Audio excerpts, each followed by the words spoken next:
बिस्मिल्लाहिर्रहमानिर्रहीम नहमदुहु व नसल्ली व नुसल्लिमु अला रसूलिहिल करीम अम्मा बाद अऊज़ु बिल्लाहि मिनश शैतानिर रजीम बिस्मिल्लाहिर्रहमानिर्रहीम। तो बेटा पता नहीं जिंदगी आगे हमसे कितनी वफा करे, क्या पता हम कब मिलना बंद कर दें, तो इसलिए एमसीक्यू का भी टच आपको देते ही देते हैं। ठीक है जी, तो आए मेरा बच्चा, चुप रहे। मेरा बच्चा शुरू करने जा रहे हैं और एक पहला एमसीक्यू पेपर जो अक्टूबर नवंबर 2025 का पेपर है, इसको सॉल्व करेंगे। ये पेपर आईजीसीएसई का है। आपको मैंने बताया था कि जब मैं ईयरली पेपर कराता हूँ मिक्स करके कराऊंगा, आपको जीसी भी कराऊंगा आईजीसीएसई भी कराऊंगा। ठीक है जी, तो शुरू करने जा रहे हैं इस पेपर को। अब आप मेरी अप्रोच को देखिएगा और कोशिश कीजिएगा कि आप भी पेपर करते हुए यही अप्रोच फॉलो करें। एमसीक्यू पेपर की जो अप्रोच होती है ना, वो बिल्कुल डिफरेंट होती है। एमसीक्यू पेपर को जो बच्चा स्मार्टली करता है वो मैक्सिमम स्कोर करता है। मैं ये पेपर आपको सॉल्व भी कराऊंगा, हालांकि अभी मैंने एटीपी पूरा नहीं करा है। तो एटीपी का जो कंटेंट थ्योरी में एमसीक्यू में आता है, हो सकता है वो आ जाए, हम छोड़ दें, लेकिन मैं दिखाता हूं आपको कि जितना कंटेंट आपने पढ़ा है वो आपको कहां तक पहुंचाएगा।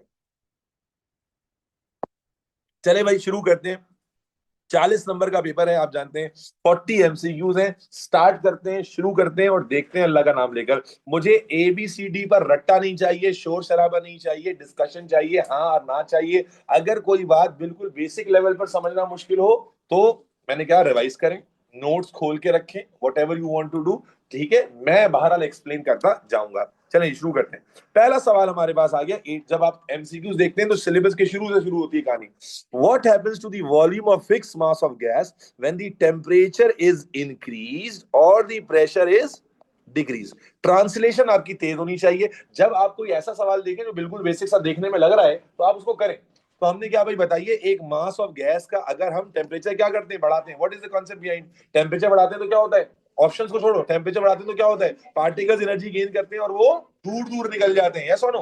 दूर दूर निकल जाते हैं। दूर दूर निकलेंगे तो वॉल्यूम वॉल्यूम इंक्रीज हो जाएगा। अच्छा, फिर दूसरा क्या बोला है? Pressure is decrease. अगर हम प्रेशर बढ़ाते हैं तो पार्टिकल्स क्लोज आ जाते हैं, तो अगर प्रेशर डिक्रीज करेंगे तो पार्टिकल दूर निकल जाएंगे। तो इसका मतलब दोनों से वॉल्यूम क्या होगा? बोलो, टेम्परेचर बढ़ाने से भी वॉल्यूम इंक्रीज होगा और प्रेशर कम करने से भी वॉल्यूम इंक्रीज होगा। Are we out good to go? Once you know the concept बेटा, you know it, damn it. ये आ गया हमारे पास सवाल। उसने पूछा था कि भाई क्या होगा जब हम ऐसा करेंगे। तो अगर आप जवाब देखना चाहें तो दोनों केसेस में टेम्परेचर बढ़ाने से भी वॉल्यूम इंक्रीज होगा, यस और नो, और प्रेशर डिक्रीज करने से भी वॉल्यूम इंक्रीज होगा। Good to go? Next question. देखो, रुक रुक के नहीं चल सकता। ये वेरिएंट है 2-2, अक्टूबर नवंबर 2025 वेरिएंट 2-2। ठीक है जी, अभी फोकस कर लो, वो डाउनलोड करने बैठ जाएंगे अभी। चलो बेटा, बेटा बाद में कर लेना ना, ये आ जाएगा, ये वाला पेपर सॉल्व हो गया, बाद में कर लेना, जो क्वेश्चन अटकेगा मेरी आंसर से देख लेना। चलो भाई, the diagram shows the heating curve. क्या ये हीटिंग कर्व नाम की कोई चीज आपको कभी पढ़ाई गई है? जी हाँ, चैप्टर 1 जो हमने पढ़ा था उसमें हमने पढ़ी थी। तो मेरे बच्चे आप जानते हैं यहाँ सॉलिड होता है। अगर मैं थोड़ा रिवाइज कराता जाऊँ, साथ साथ रिवीजन भी होता है। सॉलिड होता है, यहाँ पर मेल्टिंग हो रही होती है ना, ये लिक्विड होता है, यहाँ पर बॉइलिंग पॉइंट होता है, यहाँ पर मेल्टिंग पॉइंट होता है, यहाँ बॉइलिंग हो रही होती है और यहाँ गैस होता है। नोट से आप कंपेयर करें, अगर नोट से एक जगह सवाल पूछा है, between which two points do the particles of the substance change from being in fix position to a being mobile? Fix position पे किसमें होते हैं? कौन सी स्टेट में फिक्स पोजीशन पे होते हैं? सॉलिड स्टेट पे। और फिर लिक्विड में जाते हैं, मोबिलिटी आ जाती है। तो कौन सी पोजीशन है जहां पर आप कह रहे हैं कि ये फिक्स पोजीशन से मोबाइल पे जा रहे हैं? Can you see that in the graph? Q2, Q2 R, Q2 R, क्योंकि देखें Q is the melting point. S पर यहां तो सॉलिड था ना बच्चों, यहां तो सॉलिड था, यस और नो? यहां सॉलिड था, यहां मेल्टिंग पॉइंट आया, तो यहां से ये लिक्विड में जाएंगे तो फिक्स स्टेट से मोबाइल की तरफ जाएंगे, यस और नो? Is this clear? बेटा सवाल जो मैं करा रहा हूँ सिर्फ उस पर फोकस करें। मैं इस वक्त आपका कोई भी और जवाब नहीं दे पाऊंगा, क्योंकि मैं या तो जवाब दे दूं फिर 2 घंटे तक मैं ये सेशन में कंडक्ट करूं।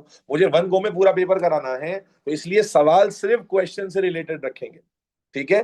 बच्चा कह रहा है सर पी एंड क्यू। बेटा पी एंड क्यू नहीं होगा। क्यों नहीं होगा पी एंड क्यू? सवाल बेटा, translation should not be weak. सवाल बहुत वाजे पूछा था उसने। क्या पूछा था? कि being in fix position to being mobile. तो कौन सा ट्रांजिशन स्टेट है जहां वो फिक्स से मोबाइल में जा रहे हैं? वो आपका मेल्टिंग वाला प्रोसेस होता है। तो मेरे बच्चे Q2R would be the answer. ठीक है, अभी सिर्फ सुन लो, बस हाँ ना में जवाब दे दो, बाद में कर लेना। मोबाइल का मींस, मोबाइल मींस मूवमेंट होने वाली है। मोबाइल का मींस मूवमेंट आ जाएगी, क्योंकि सॉलिड आपने पढ़ा था बिल्कुल अपनी जगह पर फिक्स खड़ा होता है, और फिर मोबिलिटी आती है जब लिक्विड, और फिर मजीद मोबिलिटी आती है जब वो गैसियस स्टेट में जाता है। चलें नेक्स्ट क्वेश्चन। ये क्वेश्चन भी डिफ्यूजन का समझ आ रहा है, बड़ा फेमस क्वेश्चन है। A student investigate the diffusion of ammonia gas and hydrogen chloride gas. Ammonia gas का मास होता है 17 और हाइड्रोजन क्लोराइड गैस का मास होता है 36.5। इतना जल्दी कैसे याद हो गया? क्योंकि यही तो एग्जांपल्स हैं जो चैप्टर में भी कराई गई हैं आपको। अमोनिया का मास होता है 17 और हाइड्रोजन क्लोराइड का मास होता है 36। नहीं है तो निकाल लेना, इतना जल्दी भी नहीं है। Two sets of apparatus are set up as shown at room temperature and pressure. दो सेटअप शो किए गए हैं। कहता है the damp red litmus paper in apparatus 1 changes colour after 30 seconds. आप देखते हो यहां लिखी हुई है अमोनिया गैस है, देखो गौर से देखो, यहां लिखा हुआ है ammonia gas, source of ammonia, और अमोनिया यहां तक डैम्प लिटमस तक कितनी देर में पहुंच रही है? 30 सेकेंड्स में पहुंच रही है। कैसे पता चला पहुंच रही है? लिटमस ने अपना कलर क्या कर लिया? चेंज कर लिया। तो अब उसने सवाल पूछा है कि how long does it take for the damp blue litmus in apparatus 2 to change its colour. यानी ये वाले लिटमस तक ये वाली गैस को पहुंचने में अंदाजन कितना टाइम लगेगा? तो बेटा कंसेप्ट क्या था? देखो इसका मास है 17 और इसका मास है 36.5। हमने क्या पढ़ा था डिफ्यूजन में कि जिसका मास जितना ज्यादा होता है वो उतनी स्लो डिफ्यूज करती है। तो अब अगर आप देखें 17 के मुकाबले में ये मास डबल से भी ज्यादा है। इसका मतलब मूवमेंट हाफ से थोड़ी स्लो होगी। तो अगर ये 30 सेकेंड्स में गया है तो अंदाजन कितने टाइम में जाना चाहिए उसको? 64 सेकेंड्स में। कितनी देर में जाना चाहिए? क्यों भाई, कोई मसला तो नहीं है भाई? जो लाइटर गैस है वो तेज मूव करके 30 सेकेंड्स में चली गई, तो जो हैवियर गैस है वो डबल टाइम ले लेगी स्लो मूवमेंट की वजह से। तो डबल के करीब करीब का ऑप्शन कौन सा था? 64 था। Are we good to go? Next question. Which row describes the element compound and mixture. बच्चों वाला सवाल। एलिमेंट क्या होता है? लेक्चर नंबर 1 केमिस्ट्री का। What is element? जो बना होता है सेम टाइप के एटम से। भाई अगर मैं कहता हूं कार्बन एलिमेंट तो क्या मतलब है? सारा का सारा एक तरह के एटम से बना हुआ है। कंपाउंड क्या बताया था? जब दो डिफरेंट एटम्स केमिकली क्या हो जाए? कंबाइन हो जाए। मसलन H2O क्या है? कंपाउंड है। CaCO3 क्या है? कंपाउंड। अब देखो रिवीजन होता जाएगा, जो बात तुम्हारे जहन में नहीं है ना और डस्ट पड़ गई वो भी याद आ जाएगी। और अगर तुम्हें लगे कि कोई बात तुम्हें याद नहीं आ रही, सर ने बताई, लिख लो अपने पास कहीं पर। अभी तुम थोड़ी सॉल्व कर रहे हो, तुम लिख लेना अपने पास कि यार ये वाली बात याद रखने की थी। तो मेरे बच्चे कंपाउंड क्या होता है? जो डिफरेंट एलिमेंट्स केमिकली कंबाइन हो। और मिक्सचर क्या होता है? मिक्सचर होता है जहां पर फिजिकली दो चीजें मिक्स हुई हो जिनको आप आसानी से बाद में क्या कर सके? अलग कर सके। तो देखते हैं क्या है। पहले लिखता है all the atoms are of the same type. क्या यही एलिमेंट होता है? Yes. Contain different atoms chemically join together. Yes. Can be separated mixture by using physical process. पहला ही ऑप्शन ठीक लग रहा है, बाकी भी पढ़ देता हूं। All the atoms are of same type, ठीक है।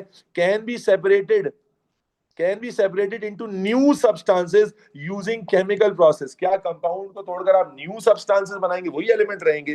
Contain different atoms chemically joint. No. Can be separate. अच्छा देखो, कॉम्बिनेशन वाले सवाल बड़े आसान होते हैं क्योंकि आपको अगर एक जगह भी सेंस मिल गई तो आपका आंसर बन जाएगा। फिर ये लिखा हुआ है can be separated, can be separated, बाकी सारे गलत हैं। तो इसका मतलब हमारा आंसर सीधा सीधा क्या बन गया बेटा? ए बन गया। आगे चल। विच स्टेटमेंट अबाउट एटम और आइन इज करेक्ट? कौन सी स्टेटमेंट ठीक है? द मास नंबर, याद है atomic mass? The mass number of an atom is the total number of nucleon plus proton. बेटा मास नंबर याद करें क्या होता था? मास नंबर होता था प्रोटॉन प्लस न्यूट्रॉन। ये क्या लिख रहा है देख रहे हो? इसने चक्करबाजी क्या डाली है? उसने न्यूट्रॉन नहीं लिखा है, क्या लिखा है? न्यूक्लियॉन। प्रोटॉन प्लस न्यूट्रॉन होता है, इसने क्या लिखा हुआ है? Proton plus nucleon. सही हुआ गलत हुआ? गलत हो गया। The electronic configuration of aluminium ion is 283। बेटा एल्यूमिनियम का नंबर होता है 13। अगर मैं कॉन्फ़िगरेशन करूं जल्दी से बताओ क्या होगी? 283 होगी। 283 होगी एटम की। लेकिन इसने क्या बोला है? Aluminium plus 3 ion. Umesh relate कर पा रहे हो? एल्यूमिनियम प्लस 3 आयन का मतलब क्या है? इसने ये 3 इलेक्ट्रॉन क्या कर दिए? लूज कर दिए हैं। और अगर लूज कर दिए हैं भाई तो ये तो बना 28। इसका मतलब ये भी गलत है। यस और नो? मैं इसलिए रिव्यू कर रहा हूं। आप मेरी रफ्तार से मैच नहीं कर सकते, लेकिन रिव्यू करने का मकसद ये है कि भाई क्यों सर ने काट दिया, उसका रीजन भी तो थोड़ा समझ में आ जाए। ठीक है जी। Hydrogen is the only atom that has incomplete first electron shell. भाई हाइड्रोजन क्या होता है? वन। वन की कॉन्फ़िगरेशन क्या बनती है? वन। क्या हाइड्रोजन के बाद अगला एलिमेंट कौन आता है? हीलियम। हीलियम क्या होता है? टू। और टू में फर्स्ट शेल क्या हो जाता है? कंप्लीट हो जाता है। इसका मतलब क्या मैं कह सकता हूं कि hydrogen is the only shell that has first incomplete shell? Yes, that should be correct. जाजिल बेटा पार्टिसिपेट करना है। Hydrogen is the only atom that has first बोलो बेटा, incomplete shell. Does this make an absolute sense everybody? Everybody? Yes.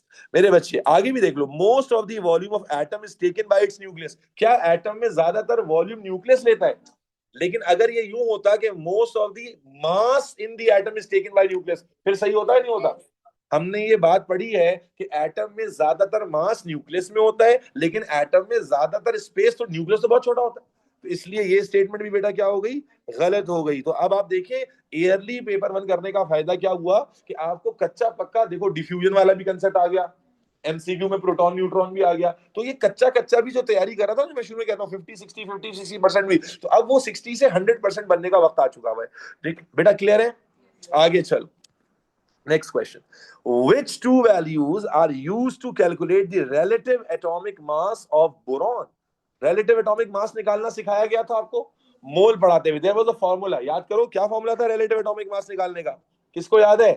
relative atomic mass निकालने का formula क्या होता था मेरे बच्चे? ना ना ना ना ना ना, मोल का आखिरी टॉपिक अबंडेंस वाला बेटा, आइसोटोपिक। Very good. क्या होता था? आइसोटोपिक। अगर आपको याद कराऊं मैं फॉर्मूला सिंबल से, नोट्स में जाएं तो आपने पढ़ा था M1 into A plus M2 into B plus A plus B. याद नहीं आया? क्या होता था? मास ऑफ द मोल्स में आपने मेरे साथ किया था mass of the isotope multiply by it's abundance. इसी तरह mass of the second isotope multiply by it's that abundance.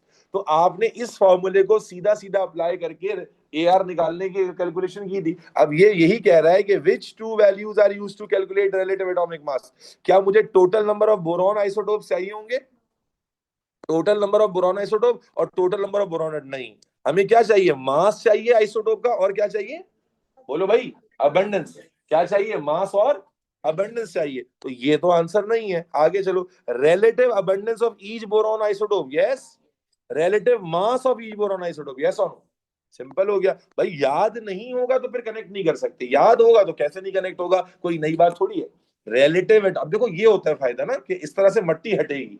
ठीक है, तो रिलेटिव एटॉमिक मास निकालना आपने मोल्स में किया था। अगर किसी को अभी भी याद ना है तो मोल्स का आखिरी लेक्चर गालिबन इसी के ऊपर था, लास्ट या सेकंड लास्ट लेक्चर में आपने किया था। तो आपने जनाब फॉर्मूला लिख के किया था, और वही फॉर्मूले से हमने किया है कि क्या क्या चाहिए। ठीक है जी, आगे चल। Which statement describe the structure of sodium chloride? Sodium chloride कैसा स्ट्रक्चर है बेटा? आयोनिक। और आयोनिक के लिए सर ने क्या बताया था? सारे आयोनिक स्ट्रक्चर क्या होते हैं? जाइंट लैटिस होते हैं। ठीक है जी, देखते हैं। अ lattice of alternating positive and negative ion. Does this make sense? A lattice of positive and negative ion. Ionic compound यही होता है ना, एक लैटिस होता है पॉजिटिव नेगेटिव आयन का। लेकिन look at other options also. A lattice of positive ions surrounded by sea of delocalized electrons। क्या ये बात ऑब्वियसली करोगे? एमसीक्यू में जल्दबाजी नहीं करनी है, आपने सारे ऑप्शंस को जरूर देख लेना है भाई। समझ आ रही है बात? क्योंकि ये किसके ऊपर अप्लाई होता है जो सेकंड स्टेटमेंट है? मेटल्स के ऊपर। याद कीजिए, मेटल्स होता है ना ये, कि जिसमें पॉजिटिव आयंस होते हैं और साथ में delocalize electron. This is the characteristic of, बोलो भाई, मेटल। तो गलत हो गया। A mixture of sodium and chlorine atom. क्या सोडियम और क्लोरीन एटम है? NaCl में क्या सोडियम और क्लोरीन के एटम होंगे? नहीं। क्यों? Ionic compound are not made up of atoms, they are made up of oppositely charge ions. Oppositely charge ions. ठीक है, ये भी गलत। A regular lattice of sodium and chlorine atoms. Again atom का वर्ड आ गया, तो ये भी गलत हो गया। तो इसका मतलब घूम फिर के वहीं आ गए। कहां आ गए? अ lattice of alternating positive and negative. आगे चलते हैं। ग्रेफाइट डायमंड, देखो पूरा सीक्वेंस से रिपीट हो रहा है syllabus. Graphite and diamond are both forms of the element carbon, we know that. Which row shows the number of other carbon atoms that each carbon is covalently bonded in graphite and diamond? ये भी आपको पता है। Diamond में carbon कितने carbon से bond होता है? 4 से। और ग्रेफाइट में 3 से। भाई आंसर ढूंढ लो, ग्रेफाइट में 3 से, डायमंड में 4 से, फटाक से हो गया आंसर। क्या ख्याल है? चलो आगे चलो। Which row describe the structure and bonding in cobalt? Cobalt क्या है? कोबाल्ट क्या है? मेटल है। कोबाल्ट क्या है? मेटल है। तो बेटा मेटल के स्ट्रक्चर सिंपल होते हैं कि जाइंट होते हैं? जाइंट होते हैं। और आयोनिक बॉन्डिंग होगी कि मेटालिक बॉन्डिंग होगी? Metallic bonding. भाई जान लाओ, ब्रिंग इट बेबी। क्या है ये? समझ में आ रही है बात? समझ आ रही है बात? ये आप कर रहे हैं अक्टूबर नवंबर 2025 का सवाल। ठीक है, आगे चलो। अच्छा अब देखो, ये मैं अब आपको अप्रोच बताता हूँ कि अब जैसी आपने देखा, अब ये नया सवाल आया क्वेश्चन नंबर 10।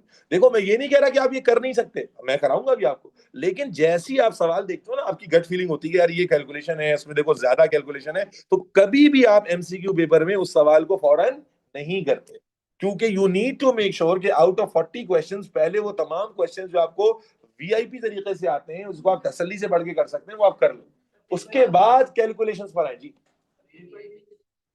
मुझे टाइम लगेगा ना इसमें, देखो ये मोल का सवाल है, ठीक है, 4 ऑप्शंस हैं, चारों में अलग वैल्यूज गिवन है, इसका मतलब I need to do some mathematics calculation जी।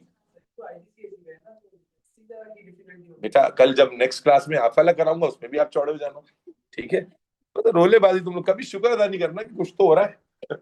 तो इसलिए ऐसे क्वेश्चन को हम वक्ती तौर पे क्या करेंगे एग्जाम में, याद रखें एमसीक्यू में smart approach is go not to go sequence, is to go by approach के, जो सवाल हो रहा है वो करते जाओ, फिर जो बच गया उसके ऊपर आ जाओ, second round, round 1 round 2 round 3 करके करेंगे। इसमें फायदा क्या होता है कि इसमें फिर वही क्वेश्चन रहता है या वही क्वेश्चन गलत होता है जो एक्चुअली मुश्किल होता है, और वो तो सबके लिए मुश्किल होगा, ठीक है, तो हम इसको फिलहाल के लिए छोड़ रहे हैं, ठीक है, आगे चलो। A compound contains 40% carbon, again ये हालांकि हमें पता है कि इंपेरिकल फॉर्मूला बहुत सिंपल है, लेकिन मेरा मशवरा फिर वही होगा कि कैलकुलेशन वाले सवाल को आप राउंड 2 में अटेम्प्ट कीजिए, क्योंकि उसके लिए कैलकुलेटर निकालना पड़ेगा, अभी आप की आदत नहीं बनी हुई, अभी एग्जाम शुरू हुआ है, अब आप कैलकुलेटर पे टक टुक करोगे, फिर आपसे कोई आंसर गलत निकल आया, पैनिक करोगे। जब आप वार्म अप हो जाते हो ना, फिर बड़ा तेजी से काम होता है, ठीक है, दिमाग रिलीव में होता है कि भाई यही तो करना है, यही तो करना है, तो इसलिए इन दोनों क्वेश्चंस को वक्ती तौर पर मैं डिले कर रहा हूं, आगे चलो, और ये आपने भी करना है,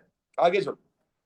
hydrogen oxygen fuel cells are use in electric cars, मैं रिपीट करा देता हूं, हमने अभी एयर एंड वाटर के साथ जब ये बात की थी, हमने क्या कहा था, हाइड्रोजन ऑक्सीजन फ्यूल सेल में क्या होता है कि नॉर्मली हम कार्बन कंटेनिंग फ्यूल को बर्न करने की बजाय किसको बर्न करते हैं, हाइड्रोजन को बर्न करते हैं, और हाइड्रोजन को बर्न करते हैं तो साथ में वाटर बनता है और बहुत सारी क्या बनती है, एनर्जी। मैं मोटी मोटी बात याद दिला देता हूं, इस प्रोसेस का फायदा क्या होता है कि इसमें हाइड्रोजन को बर्न करने की वजह से कोई पोल्यूटेंट प्रोड्यूस नहीं होता। हम ये बात करते चले हैं एयर एयर एंड एटमॉस्फेयर में या एयर एंड वाटर में कि कार्बन कंटेनिंग जितने भी फ्लूइड्स हैं, कार्बन कंटेनिंग जितने भी फ्यूल्स हैं, उनको बर्न करने से क्या होता है, कार्बन डाइऑक्साइड, कार्बन मोनोऑक्साइड बनती है, एटमॉस्फेयर पोल्यूट होता है, यस और नो। और उसका ऑल्टरनेटिव क्या है, रिन्यूएबल सोर्सेज ऑफ एनर्जी, जिसमें हम हाइड्रोजन ऑक्सीजन फ्यूल सेल पे नहीं जाते, क्यों नहीं जाते, फायदा तो है कि वाटर बनेगा, कोई पोल्यूटेंट नहीं बनेगा, एनर्जी भी बहुत ज्यादा, लेकिन मैंने तुम लोग को बताया था कि ये हाईली एक्सप्लोसिव गैस है, और साथ ही साथ नेचुरली अवेलेबल भी नहीं है, तो खतरा ज्यादा है,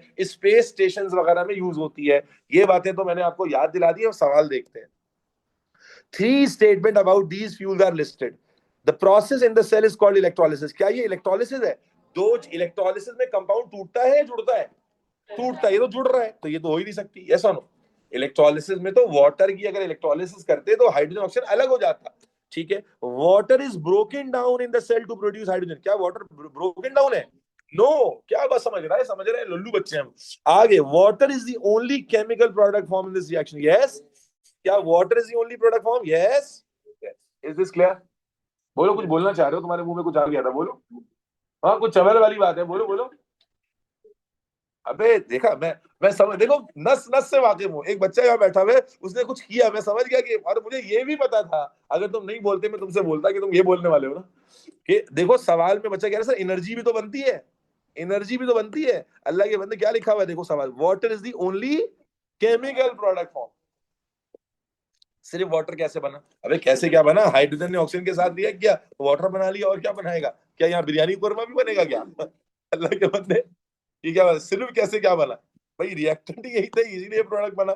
जब मैंने आपको बताया था कार्बन कंटेनिंग फ्यूल की जगह आप हाइड्रोजन को बर्न करेंगे तो हाइड्रोजन की कंबशन से वाटर बनेगा, ये तो आप ऑर्गेनिक में ही पढ़ के आ रहे हैं कि hydrogen is burn to produce water, carbon is burn to produce carbon dioxide, इसमें क्या बात, सर वन कैसे नहीं, वन कैसे नहीं, the process is called electrolysis, माशाल्लाह बेटा, इलेक्ट्रोलिसिस का पूरा चैप्टर पढ़ने के बाद ये थोड़ा सा ज्यादा हो जाएगा। इलेक्ट्रोलिसिस में हम क्या कहते हैं, a compound is broken down by using electricity, तो यहां हमने कोई कंपाउंड को तोड़ा थोड़ी है, बल्कि ये तो दोनों कंपाउंड जुड़कर वाटर बना रहे हैं भाई। चल आगे चलते, सोल्यूशन, इलेक्ट्रोलिसिस आ गया, सोल्यूशन ऑफ कॉपर सल्फेट, भाई अब इलेक्ट्रोलिसिस का कंसेप्ट दिमाग में डालो, हमने बड़ा टाइम लगाया इलेक्ट्रोलिसिस में भी। A solution of copper sulphate can be electrolysed using copper electrode और कार्बन इलेक्ट्रोड। अब देखो कॉपर सल्फेट की इलेक्ट्रोलिसिस कॉपर इलेक्ट्रोड पे हो तो ये कौन सा वाला केस होता है, रिएक्टिव इलेक्ट्रोड वाला। ये कौन सा वाला केस होता है, और अगर कार्बन इलेक्ट्रोड पे हो तो फिर ये इनर्ट इलेक्ट्रोड वाला केस होता है। दोनों डाल दिए उसने, आया है, नई नई बात है, नया लाया कुछ। हाँ भाई, तो अब याद करो कि अगर कॉपर सल्फेट की इलेक्ट्रोलिसिस कॉपर इलेक्ट्रोड की प्रेजेंस में होती थी तो मैंने क्या बताया था, एनोड, याद करो इसका क्या कहानी था, एनोड डिसॉल्व हो जाता था और जाके कैथोड पर डिपॉजिट होता था। यही था ना कंक्लूजन, इसमें ग्राफ भी बनते थे बच्चों, याद करो। एनोड का कॉपर, भाई एसी चलाओ, बच्चे पसीने से नहा रहे हैं, एक ही एसी चलाया। हाँ, बंद किया है। बेटा यही होता था या नहीं होता था कि जब आपने पढ़ा था, ये केस ऑफ रिएक्टिव इलेक्ट्रोड है, बच्चा रिलेट कर पा रहे हो, कि जब कॉपर सल्फेट को कॉपर ही की प्रेजेंस में इलेक्ट्रोलाइज करते थे तो आपको मैंने बताया था कि भाई अगर ये एनोड है और ये कैथोड है तो एनोड का कॉपर पहले सोल्यूशन में आता है और सोल्यूशन से जाके कैथोड पे डिपॉजिट हो जाता है। फिर याद करो ना इसका ग्राफ, एनोड का यूं करके बनता था और कैथोड का यूं करके बनता था।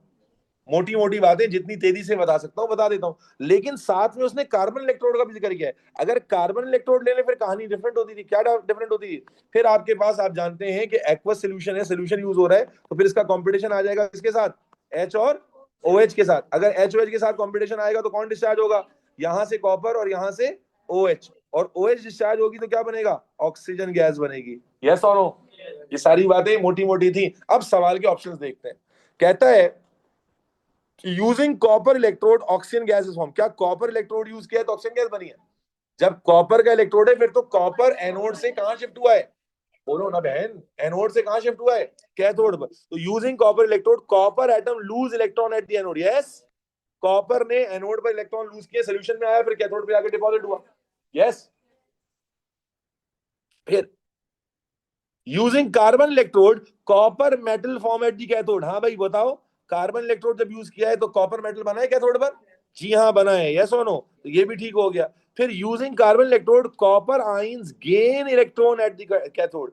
कॉपर आइंस कैसे थे भाई, +2 आइन थे, तो +2 आइन जाकर इलेक्ट्रॉन क्या करेंगे, गेन ही तो करेंगे। इसका मतलब ये स्टेटमेंट भी बेटा बोलिए ठीक हो गई। तो हमारा आंसर क्या हो गया, 2, 3, 4। दोबारा से देख लीजिए, हमने क्या कहा, पहले हमने अपनी वर्किंग कर ली है, हमने अपनी वर्किंग कर ली कि भाई कॉपर इलेक्ट्रोड यूज होंगे तो कॉपर एटम इलेक्ट्रॉन लूज करेगा एनोड पर, और जब हम कार्बन के इलेक्ट्रोड यूज करते हैं तो कॉपर बनता है कहां पर, कैथोड पर। जब कॉपर बनता है कैथोड पर तो कैसे बनता है, इलेक्ट्रॉन को गेन करके। हमजा को 2 समझ नहीं आया, हमजा 2 याद कीजिए, कॉपर सल्फेट की electrolysis in presence of copper electrodes. तो ये कौन सा केस था, रिएक्टिव इलेक्ट्रोड का केस था, जिसमें हमने पढ़ा था कि जो एनोड का कॉपर होगा या एनोड का मटेरियल होगा वो पहले सॉल्यूशन में आएगा बाय लूजिंग इलेक्ट्रॉन, और फिर जाकर आप अपनी कॉपी में से कंपेयर करें, कैथोड पे डिपॉजिट हो जाएगा, तो कैथोड पर जाकर इलेक्ट्रॉन वापस से गेन कर लेगा। आपके रजिस्टर शरीफ में या आपने होशो आवाज में लिखा हुआ है। तो उसने यही बात बोली कि using copper electrodes copper atom loose electron at the anode. That's absolutely correct. पहला वाला क्यों गलत था, पहला वाला क्यों गलत था, क्योंकि उसने कहा using copper electrode oxygen gas बनेगी। तो क्या बच्चों इधर ऑक्सीजन गैस बनती है जब कॉपर इलेक्ट्रोड यूज करते हैं, नहीं बनती। इसीलिए हमारा आंसर क्या हो गया बेटा, 2, 3, बोलो भाई 2, 3, 4। चल आगे चल। इसके बाद ये फिर पप्पू सवाल आ गया बॉन्ड एनर्जी वाला, लेकिन अगेन मैंने क्या कहा, all the calculation must be done at the and, एक साथ, ताकि कैलकुलेटर एक ही बार निकले, बार बार रखना, बार बार निकालने का जरूरत ना पड़े, एक ही बार सारे कैलकुलेशन वाले सवाल के लिए कैलकुलेटर निकलेगा, इसमें बहुत वक्त बचता है। ठीक है जी, अच्छा जी आगे चल। Dissolving ammonium chloride in water, ये बड़ा ये खानदानी सवाल है, मैंने पहले भी टेस्ट में कई बच्चों को इंडिविजुअली गाइड किया है, इसमें बच्चे चवल मारते ही मारते हैं, बहुत बड़ी तादाद चवल मारती है। Dissolving ammonium chloride is an endothermic change. कौन सा चेंज है भाई, एंडोथर्मिक चेंज है। Which row shows the energy change, which row shows the energy change, energy change क्या होती है, delta H, which rows shows the energy change and the temperature change of the mixture during dissolving ammonium chloride. अब जल्दी से बता दो, energy change delta H क्या होता है, एनर्जी एब्सॉर्ब होती है एंडोथर्मिक में, एनर्जी रिलीज होती है, तो इसमें तो कोई भंड नहीं मारेगा, ये दोनों रूल आउट हो गए। अब टेम्परेचर चेंज के बारे में बताओ, इंक्रीज होगा कि डिक्रीज होगा, हाँ एनर्जी एब्सॉर्ब होगी है तो क्लियर है, एंडोथर्मिक है। जो भंड मारते हो मारते ही टेम्परेचर में, पहले भी टेस्ट में मैं कई दफा सवाल दे चुका हूं जी। मेरे बच्चों मेरे उन्होंने हालों, क्या भंड मारते हैं बच्चे? यही भंड मारते हैं कि वो कहते हैं कि टेम्परेचर क्योंकि एंडोथर्मिक है, एनर्जी एब्जॉर्ब हो रही है, तो क्या हो जाएगा? इंक्रीज। यही गलत है। मैंने आपको, जी हाँ, decrease is the right answer, very good. और लॉजिक मैंने आपको पहले भी बताई थी, लेकिन अगर अभी भी कोई इंक्रीज बोल रहा है ना, इसका मतलब मेरे 10 बार बताने के बाद भी समझ नहीं रहा। मैं लॉजिक से बता देता हूँ, मैं लॉजिक से समझाता हूँ, लॉजिक से समझाता हूँ। इस वक्त कमरे में एसी चल रहा है, कमरे में जो एसी है ये एंडोथर्मिक प्रोसेस कर रहा है, एक्सोथर्मिक? एंडो। तो इससे टेम्परेचर इंक्रीज हो रहा है कि डिक्रीज हो रहा है? डिक्रीज हो रहा है। अच्छा, कोयला जल रहा हो, कोयला जल रहा हो, जलता हुआ कोयला एक्सोथर्मिक है, एंडोथर्मिक है? तो बेटा जलते हुए कोयले को जरा हाथ में तो लेकर देखो, लग पता जाए कि टेम्परेचर इंक्रीज है कि डिक्रीज है। तो ये आपके दिमाग में खलल आ जाता है, आउट ऑफ कंफ्यूजन आप उल्टा काम कर जाते हैं। तो इसलिए आप एग्जाम्पल पर रिलाई कीजिएगा, खुदा के लिए अपने दिमाग पर रिलाई मत कीजिएगा, क्योंकि this is one of the VIP question, क्योंकि इसमें बहुत बच्चा गलती करता है, they fail to understand the relationship of temperature. इसीलिए go with the practical evidence. Practical evidence क्या है? कि एक जलता हुआ चूल्हा, एक जलता हुआ कोयला, एक्सोथर्मिक रिएक्शन है ना, तो वो हॉट होता है या कोल्ड होता है? हॉट होता है। एसी चल रहा है, अबे तो जब उसके ऑपोजिट हो गए ना लल्लू, ये एसी कैसा प्रोसेस कर रहा है? हीट को एब्सॉर्ब कर रहा है, तो टेम्परेचर ठंडा हो रहा है कि बढ़ता जा रहा है?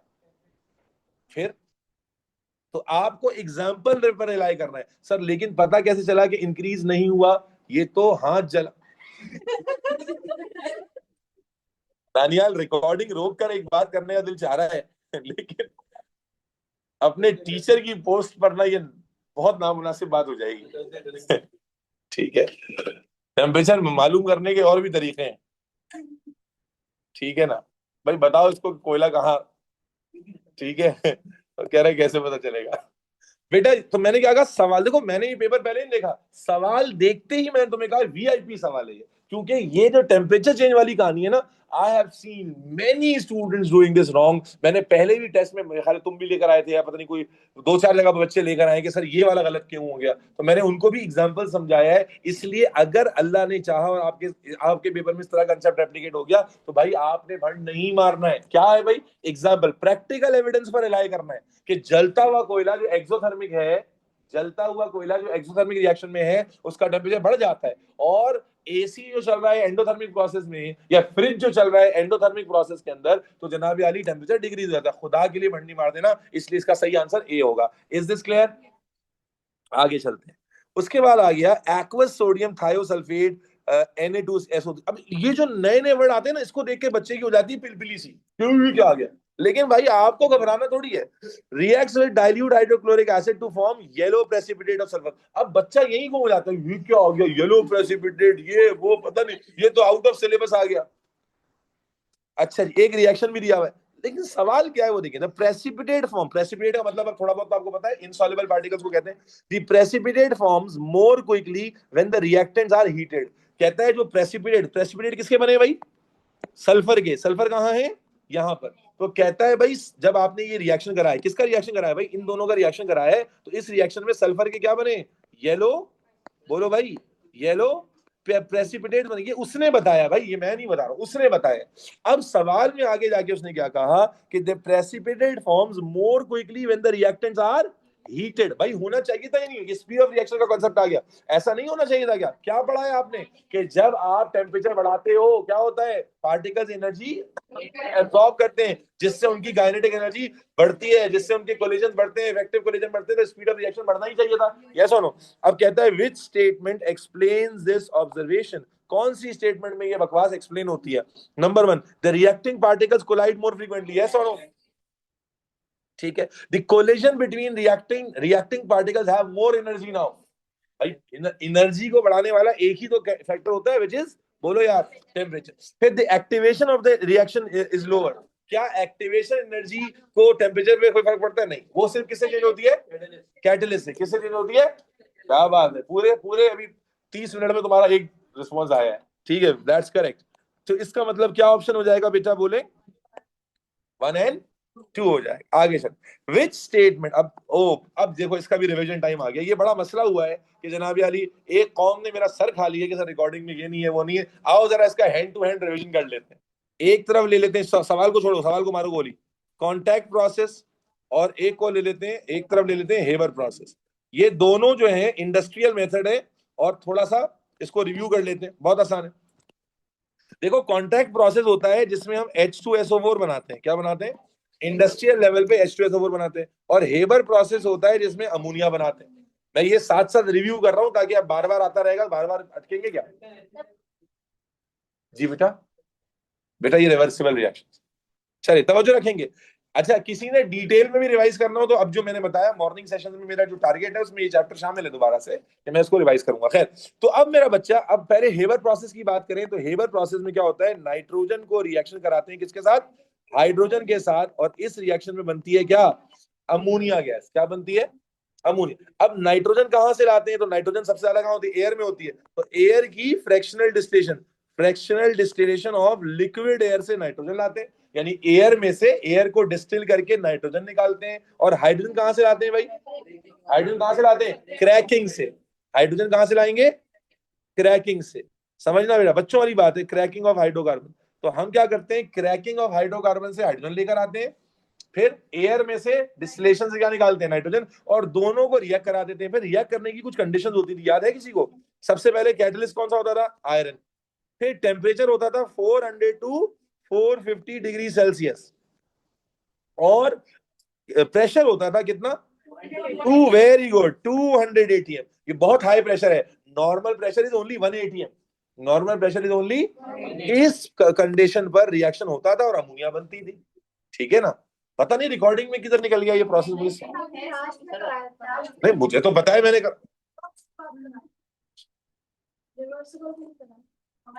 दवाई मिल गई? हाँ भाई, ये बात याद आ गई भाई। Mohammad Ahmad, can we get hydrogen by electrolysis? बेटा बिल्कुल कर सकते हैं, लेकिन कितनी बड़ी चवल हो जाएगी है कि आप अमोनिया बनाने के लिए एक नेचुरल रिसोर्स पर रिलाई नहीं करेंगे।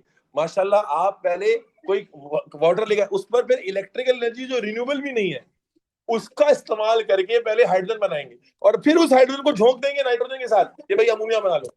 ये तो चवल हो जाएगी ना बेटा, इंडस्ट्रियल लेवल पे तो बहुत बड़ी चवल हो जाएगी।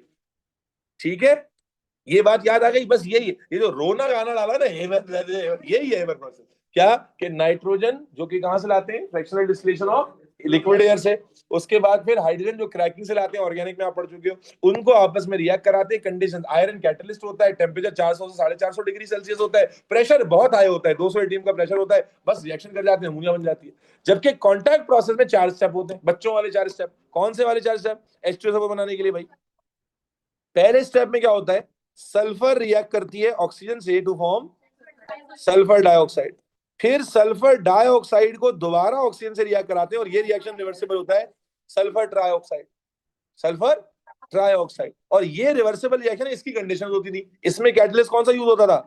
Vanadium pentoxide V2O5। इसमें टेम्परेचर लगभग वही होता है, 400 से 450। टेम्परेचर दोनों में एग्जैक्टली मतलब अप्रोक्सीमेटली सेम ही होता है। प्रेशर इसमें कम होता है, कितना होता है? 1 to 2 ATM। 1 to, आप यूं याद रख लें, बच्चे भूलने लगते हैं किसमें प्रेशर ज्यादा होता है किसमें कम। जिसके स्टेप ज्यादा है उसमें प्रेशर कम है, जिसके स्टेप ज्यादा है उसमें प्रेशर, टेम्परेचर दोनों में बराबर। ठीक है जी। तो मेरे बच्चे SO3 बनती है। उसके बाद फिर अगर आपको याद हो तो इस SO3 को हम रिएक्ट कराते थे किससे? ये रिएक्शन याद करने होते हैं सीधा सीधा। ये SO3 को रिएक्ट कराते थे H2SO4 से, बनता था क्या? H2S2O7। इसको क्या कहते हैं? ओलियम। और फिर ओलियम का रिएक्शन जब कराते थे वाटर से तो बनता है बहुत सारा H2SO4। तो this is the industrial method by which sulphuric acid is prepared. 4 step है रट्टे लगाने के, सल्फर से सल्फर डाई से सल्फर ट्राई, फिर सल्फर ट्राई से ओलियम, ओलियम से H2SO4। 4 स्टेप है। कंडीशंस आपको याद होनी चाहिए, ये एग्जाम में बहुत आता है, थ्योरी के लिए एग्जामिनर का बड़ा फेवरेट टॉपिक है ये। और ये दोनों ही स्टेप एक्सो होते हैं, ये वाला भी एक्सो है और ये वाला भी एक्सो ही होता है, दोनों एक्सोथर्मिक होते हैं,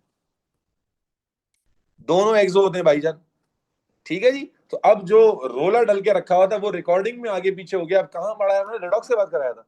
अच्छा, मतलब आगे पीछे हुआ है रिकॉर्डिंग में। खैर बहरहाल, are we good to go. तो अब याद कर लो, जान छुड़ाओ, हेबर प्रोसेस किसका है? देखो देखो देखो, हेबर प्रोसेस हाइड्रोजन वाला, हाइड्रोजन वाला। बच्चों की तो चवल की कोई लिमिट ही नहीं है ना, वो हेबर प्रोसेस इसको ना समझ बैठे। हाइड्रोजन वाला रिएक्शन हेबर में है। ठीक है जी। और कांटेक्ट फिर दूसरा वाला हो जाएगा। फिर किसके अंदर प्रेशर ज्यादा था, किसके अंदर कम था? एक के अंदर 2, एक के अंदर 200।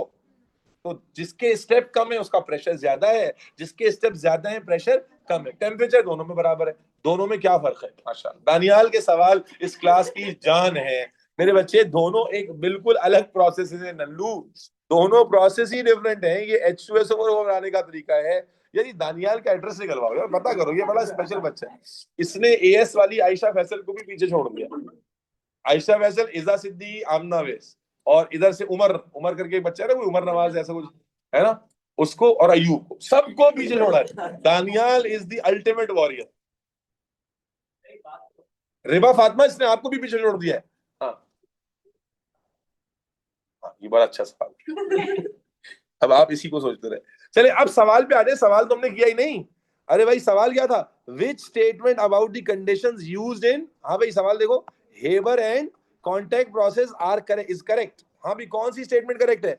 The typical pressure use in the Haber is similar. क्या प्रेशर सिमिलर है बच्चों? क्या प्रेशर सिमिलर है? जो बच्चे मौजूद है, IUSS वाला कोई नजर आया था मुझे, बेटा ये प्रेशर अभी मैंने बताया, रट्टा लगा लो यार कि मेरे दोनों में प्रेशर बिल्कुल भी सिमिलर नहीं है। The typical temperature use in Haber is similar to that use in contact, yes और नो?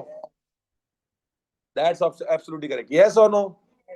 चलो आगे चलते हैं। आगे देखो, आगे गलत होगा। Haber process use vanadium pentoxide, क्या हेबर प्रोसेस में V2O5 यूज हो रहा था? No. Both process produces acidic gas, दोनों में एसिडिक गैस बनती है? नहीं। देखो यहाँ SO3 क्या है? एसिडिक गैस है, लेकिन NH3 is the only basic gas. 10 दफा बता चुका हूं कि पूरी सिलेबस में एक ही बेसिक गैस है, विच इज अमोनिया। तो बाकी सारे ऑप्शन ही गलत हैं। Are we all good to go? Yes. चलो ये अच्छा खासी रिवीजन हो गई। द इक्वेशन शोज, अभी रिवर्सिबल रिएक्शन का कांसेप्ट आ गया। The equation shows the equilibrium between dinitrogen tetroxide N2O4 and dinitrogen dioxide blah blah blah. ये कलरलेस है, वो ब्राउन है, ठीक है जी। आगे लिखता है the forward reaction is endothermic, इसका मतलब ये रिएक्शन एंडोथर्मिक रिएक्शन है। आए अब कहता है which statement is not correct, which statement is not correct. आए देखते हैं। At equilibrium the concentration of reactant and product stay constant. जी, what is the definition of equilibrium? जब इक्विलिब्रियम आ जाता है तो हमने क्या पढ़ा था? फॉरवर्ड और बैकवर्ड रिएक्शन बराबर हो जाते हैं, जिससे रिएक्टेंट और प्रोडक्ट की वैल्यूज फर्दर चेंज। आपने नोट्स में डब्बे बना बना के हाईलाइट करके लिखा हुआ है कि भाई इक्विलिब्रियम पे rate of forward and rate of backward बराबर हो जाते हैं, बोलो, और कॉन्सेंट्रेशन क्या हो जाती है? कांस्टेंट हो जाती है। तो ये बोल रहा है eight equilibrium the concentration of reactant and product become constant. That's is that correct? It's absolutely correct. At equilibrium, the rate of forward reaction is equal to rate of reverse reaction. That's also correct. This is the definition of equilibrium. The rate of forward reaction becomes equal to rate of backward reaction. That is the definition of equilibrium. हमने यहाँ सही वाला option ठीक नहीं करना है, गलत वाला ठीक करना है। Yes or no? आगे चलो। When the pressure is increased, a darker brown color is seen. अब प्रेशर कैसे बताते हैं बच्चों? मोल्स से। यहाँ देखो कितने मोल्स है? 2। यहाँ कितने मोल्स है? 1। तो मेरा बच्चा जब प्रेशर बढ़ाएंगे, लॉजिकली बताओ, प्रेशर बढ़ाने से कहां पर मोल्स, कहां पर कोलिजन बढ़ेंगे? राइट साइड पर ज्यादा बढ़ेंगे, क्योंकि राइट साइड में मोल्स, भाई प्रेशर बढ़ाने से यहाँ 2 मोल्स है, यहाँ 1 मोल है, तो राइट साइड पे मोल ज्यादा है, तो इनके पार्टिकल्स में कोलिजन भी ज्यादा होंगे। जब कोलिजन ज्यादा होंगे तो कहाँ जाएगा? बैकवर्ड में जाएगा, और बैकवर्ड में जाने से ब्राउन कलर बढ़ेगा, कम हो जाएगा? दोबारा से। वैसे तो भाई मैं फिर कह रहा हूँ, क्योंकि चैप्टर पढ़े जमाना हो गया ना, तो आप में से कोई ऐसा बिल्कुल याद ही नहीं कर पा रहा, तो एक तो अफसोस की बात है, क्यों नहीं कर पा रहा। दूसरी चीज ये कि अगर अब जो चांस आपको मिलने वाला है अगले 3 4 5 सेशन जो मॉर्निंग के आने वाले हैं, तो बेटा इस चांस को फिर मिस मत कीजिएगा। खैर, क्या बोला मैंने कि उसने बोला प्रेशर बढ़ाएं, तो बेटा प्रेशर के लिए आपको बताया था कि प्रेशर का इफेक्ट मोल्स के अकॉर्डिंग होता है। तो बेटा यहाँ पर मोल्स है 2, यहाँ मोल्स है 1, तो जब मैं प्रेशर बढ़ाऊंगा तो ज्यादा कहाँ कोलिजन बढ़ेंगे? जहां मोल्स ज्यादा हो।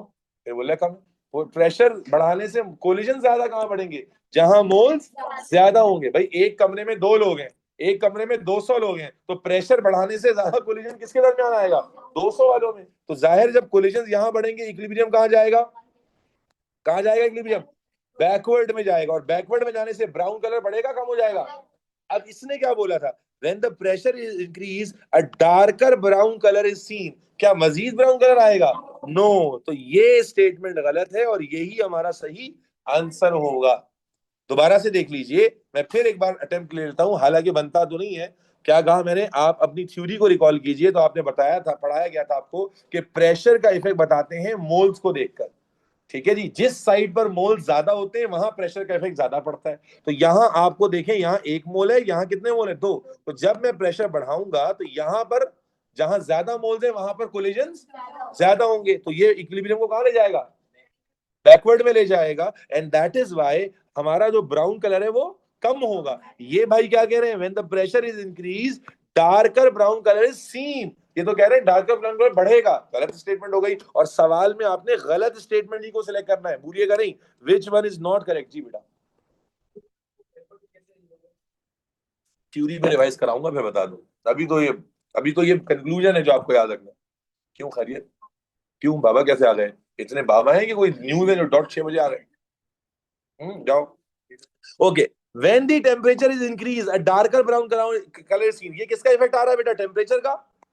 टेम्परेचर का इफेक्ट क्या होता था बेटा, एंडो पे याद करो क्या पढ़ाया था आपको, एंडोथर्मिक को हीट चाहिए तो हीट देने से, याद है, हीट देने से फायदा होगा। आपको रटवाया था कि एंडोथर्मिक को हीट चाहिए होती है तो हीट देने से फायदा होता है, और एक्सोथर्मिक को हीट नहीं चाहिए होती तो नहीं देने से फायदा होता है। तो क्या मतलब, जब मैं टेम्परेचर को इंक्रीज करूंगा तो क्या शिफ्ट आएगा बेटा, फायदा का मतलब फॉरवर्ड शिफ्ट आएगा। फॉरवर्ड शिफ्ट आने से ब्राउन कलर बढ़ेगा।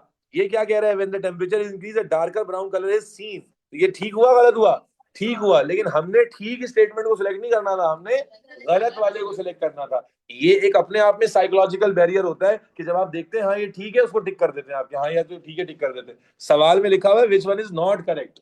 ठीक, तो अब मुझे आपके चेहरों से अंदाजा हुआ कि रिवर्सिबल रिएक्शन का रिपीट होना फायदा देगा। ठीक है, आगे चलें। What is the oxidation number of chromium in Cr2O7-2। बेटा ऑक्सीडेशन नंबर भी निकालना सीखे हुए आपने, याद कीजिए कैसे निकालना सिखाए थे, शॉर्टकट भी याद है, एमसीक्यू में लगाए। ऑक्सीजन का कितना होता था, -2।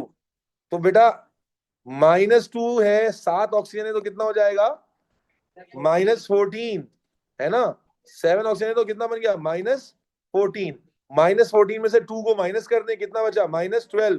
तो क्रोमियम पे कितना आ गया, +12। +12 कितने क्रोमियम पे आया, 2 पर, तो 1 पर कितना बना, +6।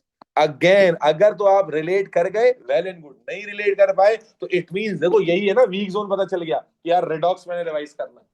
इसी से तो पता चलेगा स्क्रूटनी होकर, क्योंकि ये वो कंटेंट नहीं है जो आप पहली दफा सुन रहे हैं। ये कंटेंट आपको इसी तरह कराया गया है पहले, कि आपने ऑक्सीडेशन वाली, और अल्हम्दुलिल्लाह प्रोजेक्टर पे दिखने की वजह से स्क्रीन पर सबूत भी मौजूद रहते हैं, तो सबूत भी नहीं हटते। तो आपने जी बेटा, बेटा हाँ वो नहीं, मैंने शॉर्टकट भी सिखाया था। एमसीक्यू में तो वक्त बचाना है ना, आप एक्स लगा के कर लो, यही आंसर आएगा। बेटा बिल्कुल सही कह रही है बच्ची, मैंने एक्स की वैल्यू निकालना सिखाई थी, आप वैसे कर लें। अभी इतना टाइम थोड़ी है मैं वैसे कर रहा हूं। इज दिस क्लियर, ठीक है जी। मैं एक आध एग्जांपल याद दिलाने के लिए और बता दूं, मसलन आपसे मैं पूछूं कि FeO में Fe का चार्ज कितना होगा, तो आपने क्या कहा था, ऑक्सीजन का -2 है तो आयरन का कितना हो जाएगा, +2। मैं आपसे पूछूं Fe2O3 में Fe का चार्ज कितना होगा, तो आपने कहा था ऑक्सीजन का -2 है, 3 ऑक्सीजन का -6, तो आयरन पे +6, +6 2 आयरन पर तो 1 पर +3। इस तरह की बड़ी ठीक ठाक प्रैक्टिस आपने की थी करके। आपके लिए आसान है, कर दो बस, मेरा जो खून जल जाता है उसका क्या। आगे चलो, विच मेथड, अब चलो यहां से तो सब बता सकते हो, ये तो सॉल्ट शुरू हो गया। Which method is use to prepare dry sample of lead chloride, जल्दी से बताएं, लेड क्लोराइड सॉलेबल सॉल्ट है या इनसॉलेबल है, लेड क्लोराइड सॉलेबल है इनसॉलेबल है, all halides are soluble except आगा बप्पू, तो ये इनसॉलेबल हुआ। और मुझे बच्चे बताओगे इनसॉलेबल सॉल्ट बनाने का मैंने कोई रेसिपी बताई थी, soluble plus soluble should gives you insoluble salt. तो इसका मतलब पहले तो आप देखोगे कि जो दो चीजें मिक्स हो रही है वो सॉलेबल होनी चाहिए, या सुनो नीचे से शुरू करो, लेड हाइड्रोक्साइड सॉलेबल होगा क्या, बेसिस सॉलेबल नहीं होती, सिवाय ग्रुप 1 के हमने पढ़ा था। तो लेड हाइड्रोक्साइड वाला ऑप्शन तो वैसे ही रूल आउट हो गया, क्यों, क्योंकि हमें दोनों चीजें जिनको मिक्स कर रहे हैं वो क्या होनी चाहिए, सॉलेबल। सफा क्या हो गया, यही थी ना रेसिपी, ये soluble plus soluble gives you insoluble plus soluble. तो जो चीजें जो आप मिक्स करने जा रहे हो उनका सॉलेबल होना लाजमी है। अब यहां देखें, lead nitrate, all nitrates are soluble, ठीक, नाइट्रेट में कौन सी एक्सेप्शन है बता, all acids are soluble, yes और नो। इसका मतलब ये भी सॉल्युबल है, ये भी सॉल्युबल, लेड नाइट्रेट ये भी सॉल्युबल है और ये भी सॉल्युबल। इसका मतलब ए और बी में आंसर होगा, यस और नो। अब मेरा बच्चा, हमने लेड नाइट्रेट को हाइड्रोक्लोरिक एसिड के साथ मिक्स किया, तो आप जानते हैं प्रेसिपिटेशन होती है, लेड क्लोराइड बन जाएगा। अब आगे उसने लिखा हुआ है कि अगला स्टेप क्या होगा, फिल्टर करके क्रिस्टलाइज करेंगे, या फिल्टर करके वॉश करेंगे, ड्राई कर लेंगे, क्या होगा मेरे बच्चे लल्लू लाल? क्रिस्टलाइजेशन क्रिस्टलाइज क्यों करेंगे? क्रिस्टलाइज कौन से सॉल्ट के लिए होता है? सॉल्युबल सॉल्ट के लिए। आपको सॉल्ट की प्रिपरेशन के मेथड ही निकल गए दिमाग से क्या? क्या कहा था आपने? इनसॉल्युबल सॉल्ट का मेथड क्या था? प्रेसिपिटेशन। सॉल्युबल सॉल्ट के मेथड क्या थे? अगर वो सोडियम पोटेशियम अमोनियम का सॉल्ट था तो टाइट्रेशन, और अगर वो कोई और सॉल्ट था तो क्रिस्टलाइजेशन। मेरे भाई याद किया, याद आया? तो ये कह रहा है कि भाई मैं मिक्स करूं, फिर फिल्टर करूं, फिर क्रिस्टलाइजेशन तो इनसॉल्युबल सॉल्ट के लिए होती ही नहीं है, सॉल्युबल सॉल्ट के लिए होती है। इसका मतलब क्या हुआ भाई? अगर रिलेट नहीं हुआ ना, कॉपी खोलो, सॉल्ट का टॉपिक निकालो ना यार, प्रूव करो ना अपने आप को, चेक करो ना लल्लू, चेक करो ताकि दिमाग खुल जाए दोबारा से। ताकि यही तो होता है एक्टिव रिकॉल, कि अगर आपको उस वक्त याद नहीं आ रहा, जाओ उसको जाके देखो, जाके देखो। तो बेटा बच्चा, सॉल्ट की प्रिपरेशन, हालांकि अभी सॉल्ट की प्रिपरेशन दोबारा भी आएगी एटीपी में एनालिसिस के बाद, लेकिन आपको इतनी प्रिपरेशन तो उस वक्त भी कराई गई थी कि भाई सॉल्ट को प्रिपेयर करने के दो तरीके थे, सॉल्युबल और इनसॉल्युबल। इनसॉल्युबल का एक ही तरीका था, प्रेसिपिटेशन। सॉल्युबल के दो तरीके थे, कौन कौन से? क्रिस्टलाइजेशन और टाइट्रेशन। तो भाई साहब ने, आपने ऊपर ये डिड्यूस कर लिया था बच्चों के लेड क्लोराइड कैसा सॉल्ट है? इनसॉल्युबल सॉल्ट है। तो क्या इसके लिए क्रिस्टलाइजेशन हो सकती थी क्या? बोलो, क्या इनसॉल्युबल सॉल्ट के लिए क्रिस्टलाइजेशन हो सकती थी? नहीं हो सकती। अभी दिखा है, अभी भी नहीं मिला? क्योंकि सी और डी के लिए पहला मार्कर ही फिट नहीं हो रहा। इनसॉल्युबल सॉल्ट को बनाने के लिए हमने आपको बताया था कि सबसे जरूरी चीज है कि दो मिक्सर जिनको मिक्स किया जा रहा है वो सॉल्युबल हो। तो अब एक्वस सोडियम क्लोराइड तो सॉल्युबल होता है, सोडियम का कंपाउंड है, लेकिन लेड हाइड्रोक्साइड क्या होगा? OH वाले क्या होता है? बेस। और हमने क्या पढ़ा था कि मेजॉरिटी ऑफ बेसिस पानी में सॉल्युबल नहीं होती, सिवाय सोडियम पोटेशियम अमोनियम या ग्रुप 1 के बेसिस के। तो उस बेसिस पर ये क्या है?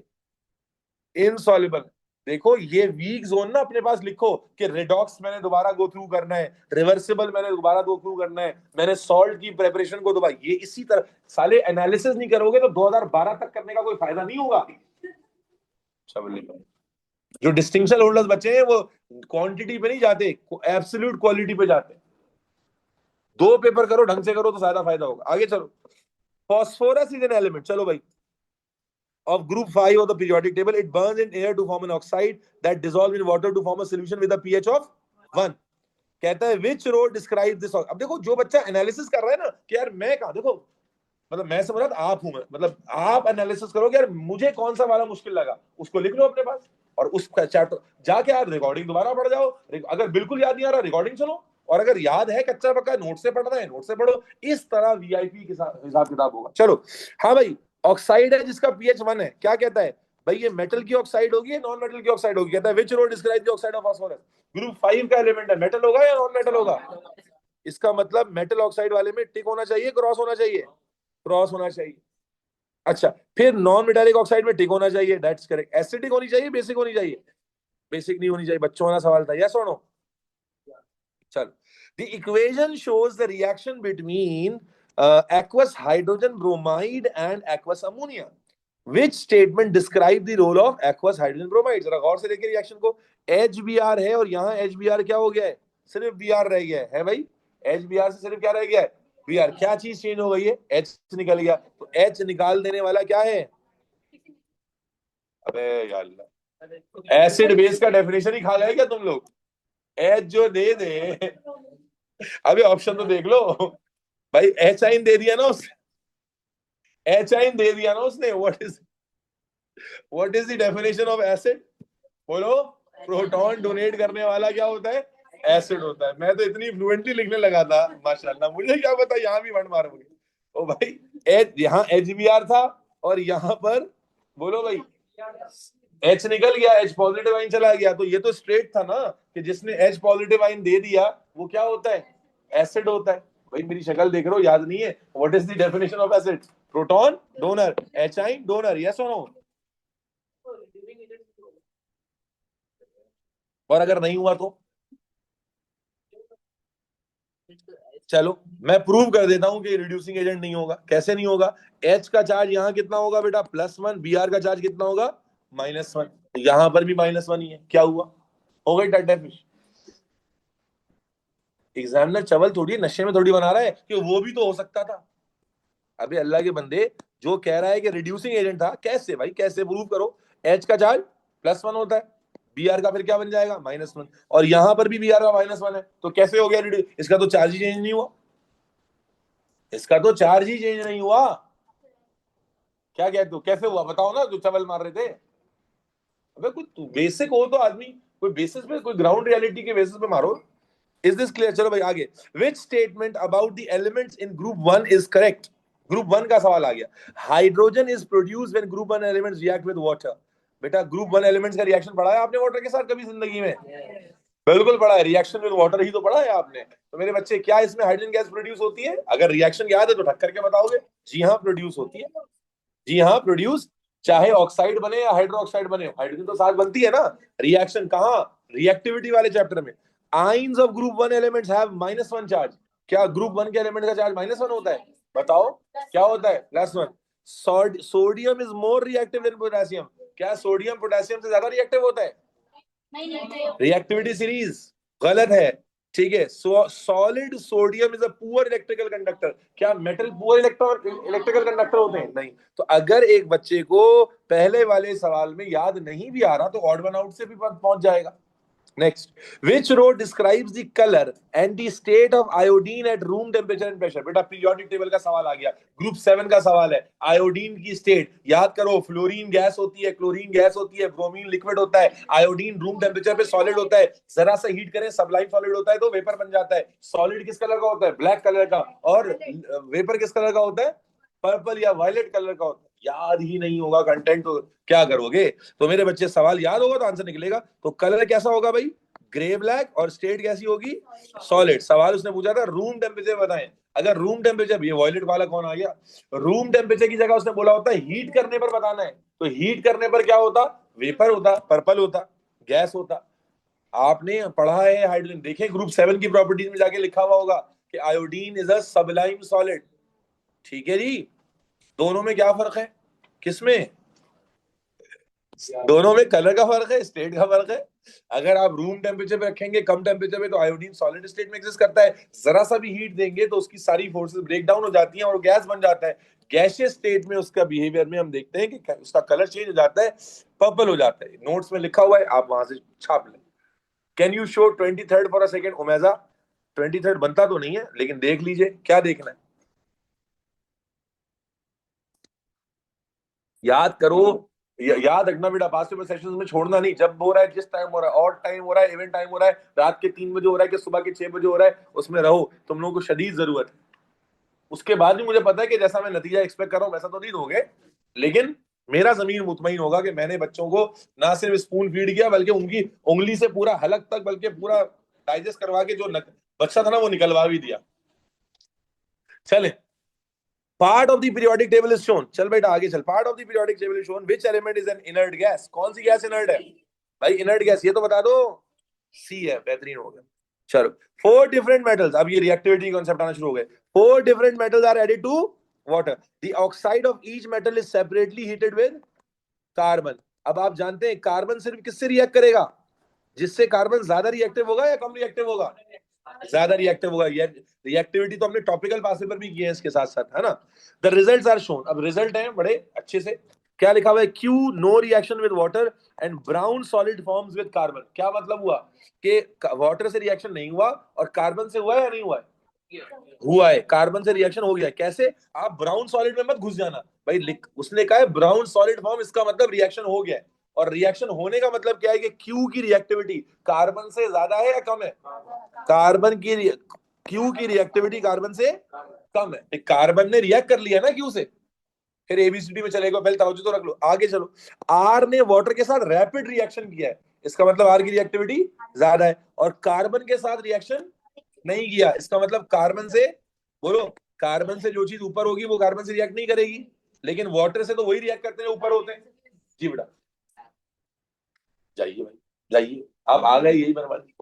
तो इसका मतलब आर की पोजीशन बेटा बोलो, कार्बन से ऊपर बनेगी नीचे बनेगी बेटा? अरे बोलो यार, आर की पोजीशन ऊपर बनेगी। यस। फिर आगे चले, एस और टी में लिखा हुआ है वाटर से रिएक्शन हुआ, फ्यू बबल्स बने। फ्यू बबल्स बने, इसका मतलब क्या हुआ कि आर से नीचे होंगे। देखो आर में रैपिड फिलिंग हुई है, are you all with me, R के अंदर रैपिड फिलिंग हुई है, लेकिन इधर क्या हुआ है बेटा, फ्यू बबल, फ्यू बबल। इसका मतलब आर सबसे ऊपर है, एस टी उसके बाद आएंगे और क्यू सबसे नीचे आएगा। इतना तो मुझे समझ में आ गया है। देखते हैं इससे सवाल कर सकते हैं या नहीं कर सकते। What is the order of reactivity, least reactive को पहले रखना है। सबसे कम रिएक्टिव कौन हुआ पता चल गया, सबसे कम रिएक्टिव कौन है, क्यू, इसका मतलब, और सबसे ज्यादा रिएक्टिव कौन है, आर। अब रह गया एस टी है या टी एस है। तो अब आप देखें, एस में फ्यू बबल्स यहां बने हैं, लेकिन कार्बन से रिएक्शन, देखो कार्बन से रिएक्शन नहीं हुआ है, इसका मतलब एस कार्बन से ऊपर है, एस कार्बन से ऊपर है। और यहां पर जब आपने टी की बात की है तो रिएक्शन हो गया है, इसका मतलब टी कार्बन से नीचे है। तो जब आप लीस्ट रिएक्टिविटी के हिसाब से जाएंगे तो क्यू टी एस आर बनेगा, यस और नो। क्यू सबसे नीचे है, फिर क्यू सबसे नीचे आ गया, टी उससे ऊपर आ गया, फिर एस उससे ऊपर आ गया, आर उससे ऊपर आ गया। तो दीज आर अ वेरी, मतलब क्लासिकली गुड क्वेश्चंस होते हैं, इनको तो आपने बहुत ही अच्छे से करना है और इसमें गलती नहीं करनी है। अच्छा, मुझे पता था कि दो चार तो निकल ही आएंगे ऐसे। देखो बेटा, इस वक्त सवाल को वन गो में समझने की कोशिश करें, और फिर मैंने कहा कि अगर आपको, मैं दोबारा ट्राई कर लेता हूं, लेकिन अगर फिर भी समझ में ना आए तो go, that is the identity, identity कि आपने एक्सट्रैक्शन वाले मेटल पे, रिएक्टिविटी वाले चैप्टर पे जाना है, लेक्चर दोबारा सुनने हैं और उसको दोबारा से टॉपिकल से क्या करना है, प्रैक्टिस करना है। This is the how you identify your weakness. Analysis इसी को कहते हैं। खाली करते जाएंगे इससे कोई फायदा नहीं होगा। क्या कहा था उसने, फोर डिफरेंट मेटल्स हैं which are separately added to water, एक बात उसने कही थी वाटर में ऐड किए गए हैं, और फिर कहा था oxide of each metal is separately heated with carbon. तो आपको दो तरह की बात हो रही थी कि मेटल का वाटर से रिएक्शन और मेटल ऑक्साइड का किससे रिएक्शन, कार्बन से। अब जब रिएक्शन आता है तो रिएक्टिविटी का कंसेप्ट आ जाता है। तो वी हैव लर्न कि भाई जो एलिमेंट कार्बन से रिएक्टिविटी में ऊपर होते हैं, रिएक्टिविटी सीरीज ईशल हसन हसान, जो एलिमेंट कार्बन से ऊपर होंगे, कार्बन उनके मेटल से रिएक्ट नहीं कर सकता उनकी ऑक्साइड से। ये बात तो मालूम है ना आपको या नहीं, हसान एंड ईशल, यस। और इसी तरह वाटर से तो हमने पढ़ाई है कि वाटर से सिर्फ टॉप मोस्ट रिएक्ट करते हैं, क्योंकि वाटर बड़ा स्टेबल होता है। तो सबसे पहले जब इसने बताया कि क्यू का रिएक्शन नहीं हो रहा वाटर से, और फिर बताया कि क्यू कार्बन से, देखो मेटल ऑक्साइड विद कार्बन वाला रिएक्शन हो रहा है, कैसे पता चला हो रहा है भाई, आगे ऑब्जर्वेशन लिखी हुई है ना। तो इसका मतलब क्या पता चला कि कार्बन ने रिएक्ट किया है, वाटर ने नहीं किया। तो कार्बन कब रिएक्ट करता है, जब कार्बन ऊपर होता है और वो मेटल नीचे होता है। इस बेसिस पे हमने कहा कि क्यू नीचे है, कार्बन ऊपर है। दूसरा हिंट था आर के बारे में। आर के बारे में उसने कहा कि रैपिड फिजिंग हो रही है, इसका मतलब बहुत तेज रिएक्शन हो रहा है वाटर से। तो बहुत तेज रिएक्शन वाटर से कौन करते हैं, जो बिल्कुल टॉप पे होते हैं। और फिर इसका सेकेंड एविडेंस क्या हुआ, इसका सेकेंड एविडेंस क्या हुआ कि कार्बन से रिएक्शन नहीं हो रहा। यही होना चाहिए था ना, अगर बिल्कुल टॉप पे है तो कार्बन की औकात से बाहर हो गए। तो इसका मतलब ये जो क्यू, ये जो आर था, ये बिल्कुल टॉप पे चला गया। उसके बाद आया, क्या आया, एस और टी। अब एस और टी में हमने क्या देखा कि एस जो है उसमें वाटर से फ्यू बबल्स बन रहे हैं और टीज में भी फ्यू बबल्स बन रहे हैं। इसका मतलब इस बेसिस पर तो हम ये नहीं पता लगा सकते कि एस ज्यादा रिएक्टिव है या टी। लेकिन हमने दूसरी साइड देखी, हमने देखा कि एस में कार्बन के साथ रिएक्शन नहीं हो रहा। इसका मतलब क्या हुआ कि एस जो है कार्बन से ऊपर है, जबकि यहाँ टी में रिएक्शन हो रहा है। तो इसका मतलब टी कार्बन से, बोलो भाई उमेश, नीचे बन गया order, Q T S R, Q T S R. Is this clear, ठीक है जी। इससे ज्यादा और तफसील में क्या ही लेकर जाए। चलो मजीद देखो, जहां आप अटक रहे हो ना वहां आप अपने आप को मार्क करो, ये बहुत इंपॉर्टेंट है। एनालिसिस इसी को कहते हैं, थ्योरी हो या एमसीक्यू, यही तरीका है। आप इस तरीके से 3 साल के पेपर करो ना, मोर देन इनफ है। अगर आप करे जा रहे हो मार्किंग स्कीम में देख देख के रट्टे लगाए जा रहे हो, कोई पैटर्न ड्रॉ नहीं हो रहा, आप कुछ नहीं कर सकते। चलो भाई, एन आयरन नेल, बेटा ये भी बड़ा हुआ सवाल आ गया। An iron nail is fully covered with zinc to prevent it from rusting. एक आयरन नेल को हमने जिंक से मुकम्मल तौर पे क्या कर दिया है, कवर कर दिया है। Which row describe this method of protection and explain why zinc is used to protect the iron nail? हाँ भाई बताइए, इस मेथड ऑफ प्रोटेक्शन को क्या कहेंगे, सेक्रिफिशियल प्रोटेक्शन कहेंगे, बैरियर मेथड, या दोनों। बैरियर क्या होता है, बैरियर क्या होता है, जो फिजिकल बैरियर है। तो क्या जिंक की कोटिंग एक फिजिकल बैरियर नहीं है, फिजिकल बैरियर होने के साथ साथ ये रिएक्ट भी पहले करेगी, तो इसका मतलब अपने आप को सेक्रीफाइस भी करेगी। इसका मतलब पहले तो आप समझ लें कि ए और बी में से आंसर होगा, क्योंकि जिंक को पूरा कोट किया है ना, अगर आधा कोट किया होता तो मुकम्मल बैरियर, देखो उसने बोला होगा ये फुली कवर्ड, देखो लिखा हुआ फुली कवर्ड, कि जिंक को हमने, बैरियर का मतलब होता है बेटे, अंग्रेजी वर्ड है बेटा, बैरियर का मतलब क्या होता है, देखा नहीं आपने वो रास्ते में बैरियर लगाया होता है, बैरियर का मतलब है ब्लॉकेज। तो यहां जब आयरन के ऊपर हमने जिंक को फुली कोट कर दिया है तो जिंक एक बैरियर बन गया। और फिर आप जानते हैं कि जिंक पहले रिएक्ट करता है, और जो पहले रिएक्ट करके अपने आप को कुर्बान करता है तो उसे हम सेक्रीफाइस कहते हैं। उस बेसिस पर हमें पढ़ा है कि सेक्रीफिशियल प्रोटेक्शन कहलाती है। तो इसका मतलब हुआ कि भाई ये बैरियर और सेक्रीफिशियल दोनों कर रहा है। और रीजन क्या है, रीजन जिंक को यूज हुआ है, zinc is more reactive than iron या iron is more reactive than zinc, zinc is more reactive than iron. Is this clear? Next, iron is extracted from hematite in the blast furnace. ठीक है, which reaction increases the temperature in the blast furnace. बेटा ये तो मैंने class में ही बताई हुई है बातें सारी आपको, कि कौन सा रिएक्शन होता है जिसकी वजह से टेम्परेचर बढ़ रहा होता है, कोयले का। वेरी गुड, कोयला जो जल रहा होता है, बार बार बताया, तो कोयले का रिएक्शन कहाँ रहा, ये रहा, बताया था आपको कि कोयला जलता है, जलकर कार्बन डाइऑक्साइड जो देता है, यही रिएक्शन एक्सोथर्मिक होता है जिसकी वजह से टेम्परेचर बहुत ज्यादा बढ़ रहा होता है। यस और नो? आगे चलो। Aluminum is extracted by electrolysis of purified bauxite. Which row shows the half equation at the electrode and explain which one of why one of these electrodes have to be replaced regularly. बेटा aluminium oxide की electrolysis याद कीजिए, molten की। Cathode पे कौन जाएगा, aluminium. Anode पे क्या कौन जाएगा, बोलो, कैथोड पे कौन जाएगा, एल्यूमिनियम। एनोड पे कौन जाएगा, ऑक्सीजन जाएगा। और आप जानते हैं, आपको पढ़ाया गया था कि इसमें किसके इलेक्ट्रोड यूज होते हैं, कार्बन के। तो जब कार्बन के इलेक्ट्रोड यूज होंगे, यहां से ऑक्सीजन बनेगा, तो ऑक्सीजन किससे रिएक्ट कर जाती है, कार्बन डाई ऑक्साइड की वजह, जिससे हमें एनोड्स को मुसलसल क्या करना पड़ता है, रिप्लेस करना पड़ता है। दोबारा याद कीजिए, Al2O3 है ना बॉक्साइड। तो जब आप इलेक्ट्रोलिसिस करते हैं बच्चों, तो आपको याद होगा कि कैथोड पे एल्यूमिनियम मिलता है, एनोड पर ऑक्सीजन मिलती है। और अब चूंकि ऑक्सीजन मिलती तो है, लेकिन इसमें इलेक्ट्रोड कार्बन के यूज होते हैं, सिलेबस का प्रोसेस है। ठीक है, याद है, इलेक्ट्रोलिसिस के साथ पढ़ाया था। तो कार्बन ऑक्सीजन से रिएक्ट करके क्या बना लेता है, कार्बन डाइऑक्साइड, जिसकी वजह से एनोड को क्या करना पड़ता है, रिप्लेस। अब देख लेते हैं, अब बताइए, हाफ इक्वेशन एनोड वाली कौन सी हुई, ऑक्सीजन वाली होगी, है भाई। तो इसका ऑक्सीजन की सही इक्वेशन कौन सी लिखी हुई है, दोनों ही सही लिखी हुई है। फिर हाफ इक्वेशन कैथोड वाली कौन सी होगी, एल्यूमिनियम वाली होगी, यस और नो? भाई एल्यूमिनियम आइन, 3 इलेक्ट्रॉन गेन करके एल्यूमिनियम, तो ए और बी में से कोई भी हो सकता है। लेकिन इलेक्ट्रोड रिप्लेसमेंट क्या लिखा हुआ है, एनोड को रिप्लेस करना होता है कैथोड को, एनोड को किसको रिप्लेस करना होता है, एनोड को। क्यों, रीजन भी लिखा हुआ है, anode is replace as it burns away in oxygen.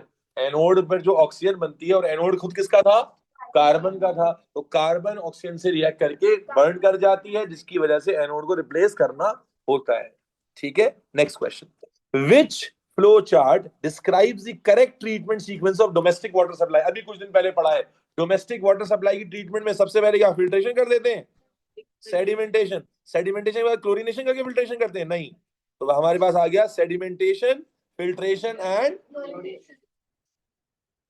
Does it make sense? पहले सेडिमेंट करते हैं, जब सेडिमेंटेशन लेयर बन जाती है फिल्टर करते हैं, बाद में क्लोरीनेशन, फिर एक्टिवेटेड चारकोल ट्रीटमेंट, फिर डीसैलिनेशन, और बस दैट्स।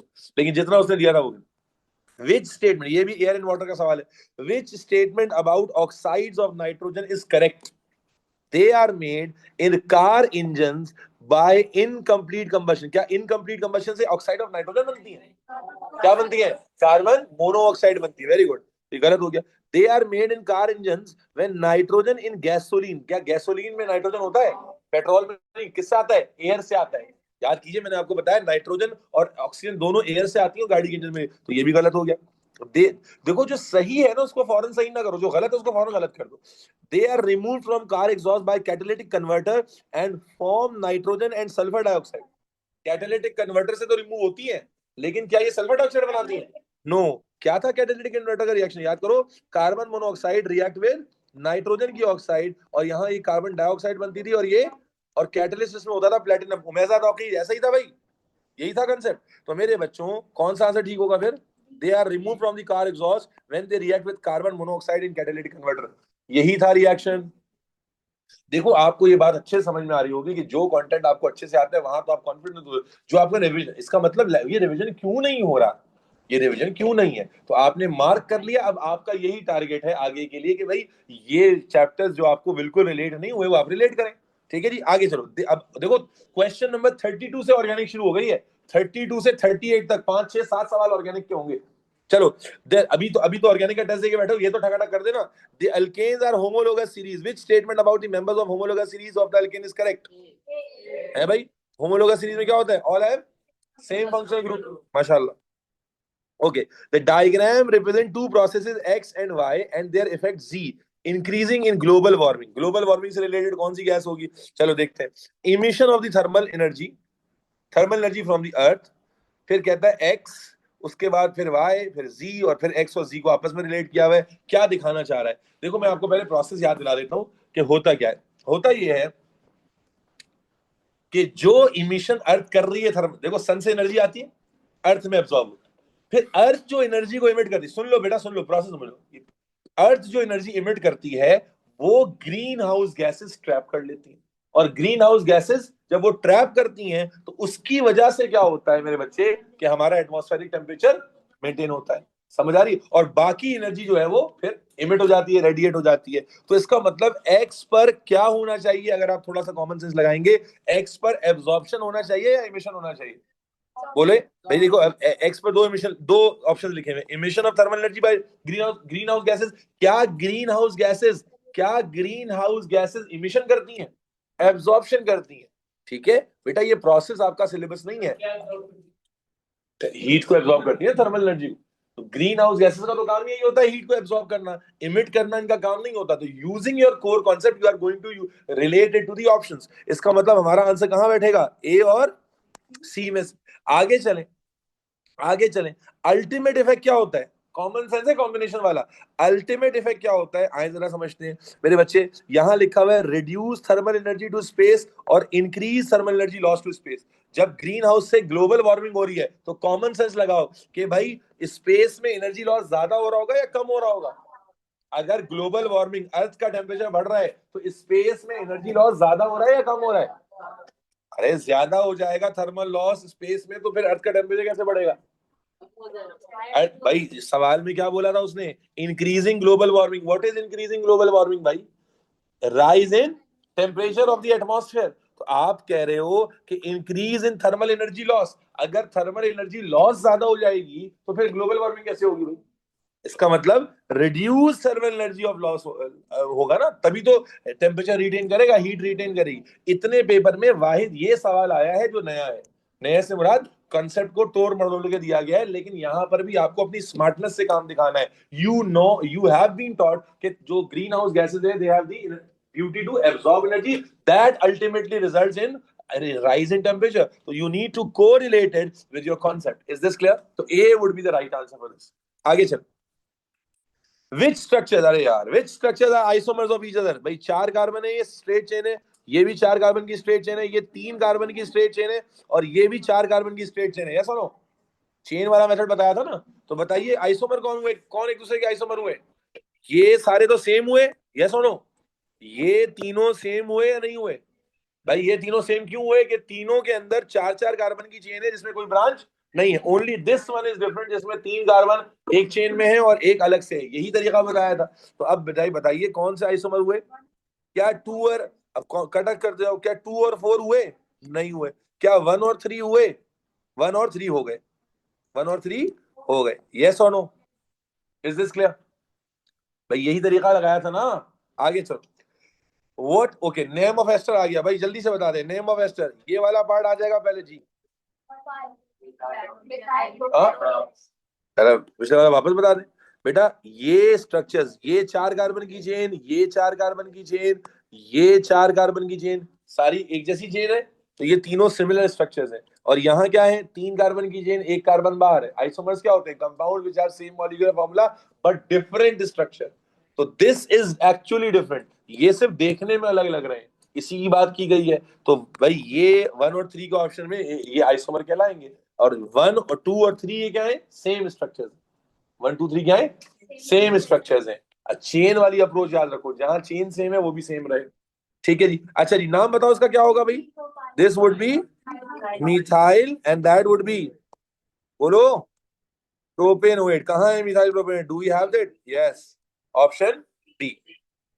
चलो which row shows the product obtained by cracking of large alkane. Alkane की क्रैकिंग से क्या प्रोडक्ट बनता है भाई?